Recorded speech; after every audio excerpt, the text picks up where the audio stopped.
Ballot paper సంబంధించిన కూడా ఎట్లా జరిగిందంటే ఆ మార్కింగ్ కరెక్ట్గా మ్యాచ్ కాలేదు. ఆ క్యాండిడేట్ పోలింగ్ స్టేషన్కి పోయినప్పుడు ఆయన పోలింగ్ స్టేషన్లోనే మిస్టేక్ జరిగింది. So was slipped a little bit below, దానివల్ల కరెక్ట్గా మ్యాచ్ కావడం లేదు. So then he complaint to election commission mentioning that ఇక్కడ ఏదో కాన్స్పిరసీ ఉంది, they don't want me to win, దానికోసం ఇట్లా చేసి పెట్టారు.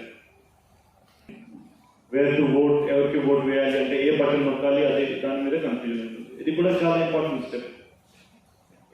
ఈసీ నోటీస్లో వచ్చిన తర్వాత they immediately issued a notice to the concern RO and those who are the incharge of that commission, ఆ నోడల్ ఆఫీసర్కి కూడా నోటీస్ ఇవ్వడం జరిగింది.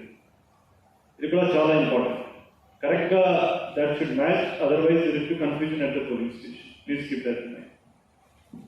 రిజర్వ్ లో ఉన్నాయన్నది మీకు తెలుస్తుంది. సో రిజర్వ్ యూనిట్స్ మీద రిజర్వ్ అనే స్టిక్కర్ మీరు పేస్ట్ చేయాల్సి ఉంటుంది. అసెంబ్లీకి అయితే pink colour sticker and parliamentary elections అయితే వైట్ స్టిక్కర్ పేస్ట్ చేయాల్సి ఉంటుంది. సో ఇక్కడ అడ్రస్ ట్యాగ్స్ అండ్ థ్రెడ్ తో కూడా carry cases of reserve seal చేస్తాము.